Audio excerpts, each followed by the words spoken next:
Have you heard of people referring to the housing market as either a buyer's market or a seller's market, but you don't actually know what that means? Well, today I'm going to explain it to you.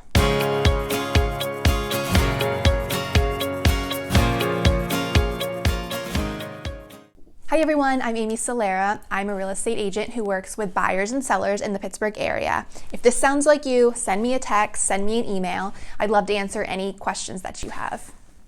Okay, so before I get started, I started realizing that in a lot of my videos, you can hear my husband loudly talking in the background while on conference calls. So sorry about that. I need to be more aware.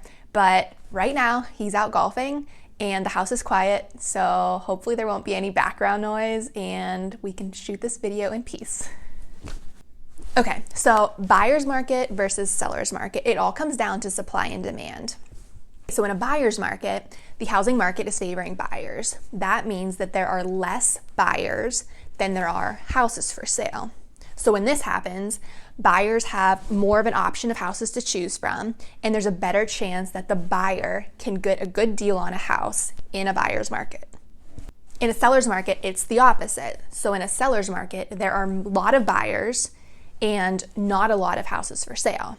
So a seller's market favors the seller. There's a better chance that the seller will receive multiple offers on their house and the house could potentially sell for more than it's listed for. You might be thinking, okay, Amy, supply and demand, I remember that from high school or college economics, but how does anyone actually know what market we're in?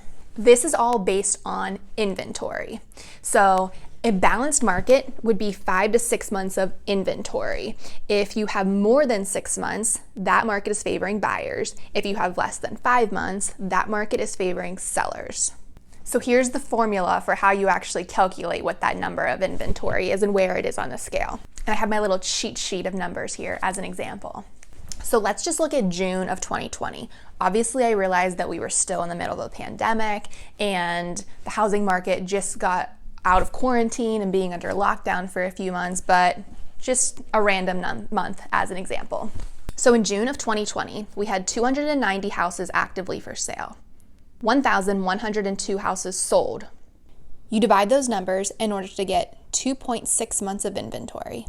So if we think about that scale, 2.6 months of inventory is favoring sellers. So sometimes people will think, oh, it's a seller's market, it's favoring sellers, I shouldn't buy a house. Or it's a buyer's market, I shouldn't sell my house. What I would say to that is that people are always wanting to move and needing to move regardless of what's going on with the housing market. People are always being transferred for work, having another child and outgrowing their current house, getting divorced, death is happening.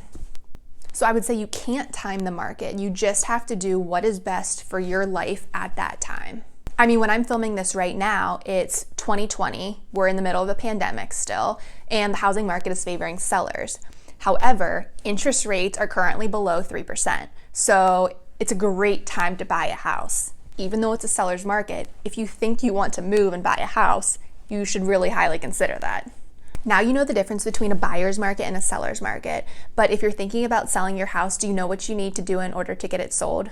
Click the link below in the description and I'll send you a handout on how to get your house ready to be sold. Thanks for watching, and I'll talk to you again next week.